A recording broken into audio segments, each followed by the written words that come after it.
Waalaikumsalam, silahkan duduk Ibu. Ada yang bisa dibantu Ibu? Oh iya, anak saya udah 1 hari demam, nggak sembuh. Kira-kira harus diapain ya? Baik, sini saya perkenalkan dulu Bu ya. Assalamualaikum warahmatullahi wabarakatuh. Waalaikumsalam. Ya, perkenalkan Ibu, saya Upa yang kebetulan jaga di klinik pada hari ini ya Bu ya. Jadi nanti sebelum diperiksakan anaknya, saya akan mengisi dulu beberapa formulir yang akan saya isi di sini. Sebelumnya Ibu, saya akan jelaskan bagaimana nanti prosedur yang harus kita lakukan Bu ya. Sebelumnya saya akan jelaskan dulu tanda-tanda bahaya terhadap bayi Ibu ya. Oke, kira-kira sudah cukup nyaman Ibu duduknya? Oke, bismillahirrahmanirrahim Bu ya. Nah, sebelum saya memberikan penjelasan tentang tanda bahaya, sebelumnya apa pernah sudah Ibu mengetahui tentang gejala atau tanda bahaya pada bayi? Belum. Oke, baik ya Ibu. Jadi nanti di sini saya akan jelaskan beberapa hal tentang tanda bahaya yang terjadi pada bayi ya Bu ya. Di sini ada penjelasan atau leaflet ya Bu ya, bisa juga nanti ya Bu ya. Tapi ini di sini ada saya lembar balik tentang bagaimana tanda bahaya yang bisa Ibu lihat sendiri Ibu ya. Yang pertama Ibu, tanda bahaya bayi itu bisa dilihat dari bayi yang tidak menyusu ya Bu. Nah, bayi yang tidak mau menyusu itu biasanya nampak lemah Bu ya. Penyebabnya apa? Yaitu penyebabnya bisa karena infeksi atau juga dengan tetanus neonatum Bu ya. Nah, kemudian kejang Ibu. Kejang bisa terjadi juga sama ya, penyebabnya adalah infeksi dan juga tetanus neonatum.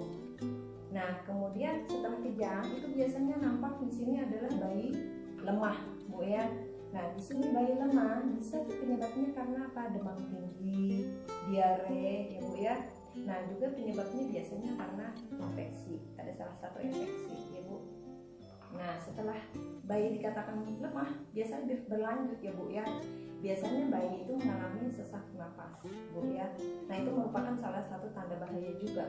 Jika sesak napas kalau kita hitung per menit itu melebihi dari 60 kali per menit Bu ya. Nah, dia akan kesulitan Bu dalam menarik nafas. Jadi akan nampak cekungan pada dada ya Bu. Nah, itu menandakan bahwa bayi sangat berat untuk menarik nafas. Kemudian nanti ada bayi yang merintih ya Bu. Nah, seakan-akan dia kesulitan sekali untuk mengambil nafasnya Bu ya. Nah, ini penyebabnya adalah infeksi, pneumonia, sepsis ya Bu ya. Ini juga adalah salah satu penyebab tanda bahaya. Nah, selanjutnya adalah tali pusat yang kemerahan Bu. Bisa kita lihat di sini Bu. Tali pusat yang kemerahan Ibu itu menandakan infeksi. Nah, setelahnya nanti kemerahan bisa terjadi itu ada cairan yang berbau ya Bu, bernanah, kemudian bahkan ada yang berdarah, keluar darah Bu ya. Nah, itu salah satu adalah menandakan bahwa tali pusatnya terinfeksi. Nah, selanjutnya tanda bahaya yang begitu adalah demam Ibu. Nah, demam di sini jika bayi Ibu itu suhunya kalau kita ukur adalah 37,5 derajat Celcius ya. Nah, jadi di situ nanti badannya panas ya Bu ya. Nah, kemudian nanti ada bayi juga yang kulit tubuhnya teraba dingin atau bisa juga kita sebut biasa itu dengan hipotermi Bu ya. Kalau kita ukur itu biasanya suhunya 36,5 derajat Celcius. Nah, di sini kita bisa lihat Ibu penyebabnya apa kalau bayi demam. Bisa karena dia diare ataupun dia terinfeksi, kurang cairan Ibu ya. Nah, seperti halnya hari ini anak Ibu mungkin demam, nanti kita lihat Ibu ya bagaimana suhunya. Nah, selanjutnya adalah mata yang bernanah Bu ya. Mata bernanah di sini nanti bisa kita lihat yaitu di mana di sekitar matanya itu nampak kotor, kelihatan cairan atau nanah berwarna putih Bu ya. Nah, itu salah satu adalah merupakan tanda infeksi baik yang didapat saat lahir ya Bu ya, ataupun saat ini atau bayinya beberapa hari setelah dia lahir ya Bu.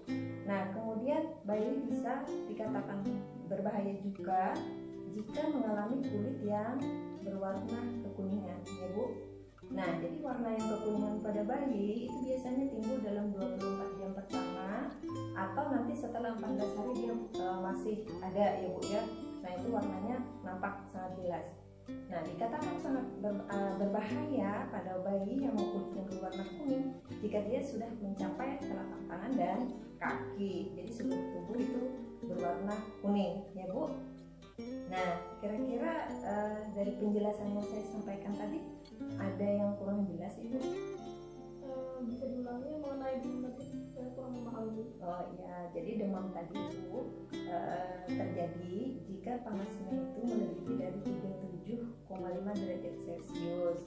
Kemudian salah satunya penyebabnya adalah infeksi, diare, Ibu ya, ataupun penyebabnya banyak, yang lain juga ada, Ibu ya. Nah, tapi salah satunya itu yang paling banyak adalah karena dia infeksi, ya Bu ya. Jadi dia kurang cairan sehingga menimbulkan demam. Kemudian ada juga nanti gangguan pada suhu tubuh ini adalah dengan suhu yang rendah Bu ya, yaitu di bawah 36,5 derajat. Nanti suhu tubuhnya teraba sangat dingin. Seperti itu Bu ya. Nah, jadi begini Bu, setiap penyakit ya Bu ya pasti bisa disembuhkan sesuai dengan firman Allah bahwa tidak ada yang tidak dapat disembuhkan, semua pasti ada obatnya ya Bu. Nah, oke. Kira-kira Ibu kalau suatu saat menemukan tanda bahaya atau salah satu tanda bahaya yang seperti saya jelaskan tadi, Ibu bisa datang ke fasilitas kesehatan yang terdekat Bu ya, baik ke dokter, bidan, perawat ya Bu, ataupun ke tempat fasilitas kesehatan yang terdekat saja Ibu ya. Nah, kemudian ada yang saya tanyakan di sini, dari beberapa hal yang saya jelaskan tadi, Ibu apa saja yang Ibu bisa ingat tentang tanda-tanda bahaya yang ada beberapa tadi Bu? Mulai dari yang kulitnya berwarna kuning, Ya. bayi tidak menyusui dan kejang, suhu tubuh yang di atas 37,5 atau di bawah 36,5.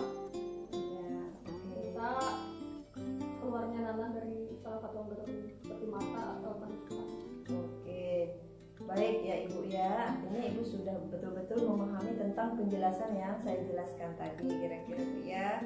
Jadi di sini yang saya bisa simpulkan bahwasanya tanda bahaya pada bayi itu ada beberapa hal yang perlu kita ingat dan sangat penting kita ketahui Bu ya. Karena untuk melihat tanda bahaya pada bayi ini sangat sulit biasanya Bu. Bayi yang kejang itu kita mendeteksinya agak kesulitan biasanya kalau kita tidak belajar, tidak mengetahui bagaimana tanda-tanda bahaya ini bisa terjadi Bu ya. Oke. Jadi dari beberapa hal tadi juga, nanti kalau Ibu misalnya menemukan di kemudian hari tanda bahaya yang terjadi pada anak Ibu ya, Ibu bisa membawa ke fasilitas kesehatan dengan cara yang pertama Ibu ya, jaga tetap kehangatan suhu tubuh bayi Ibu. Kemudian selama perjalanan Ibu itu tidak boleh ada jendela atau pintu kendaraan yang terbuka, jadi tertutup Ibu di dalam mobil misalnya Bu ya. Kemudian tetap memberikan ASI atau susu Ibu ya Bu ya selama menuju fasilitas kesehatan. Nah, seperti sekian mungkin Bu ya apa yang sudah saya jelaskan. Alhamdulillah ya Bu ya kalau Ibu sudah memahami. Terima kasih Ibu atas kunjungannya. Sekarang silakan kita periksakan anaknya.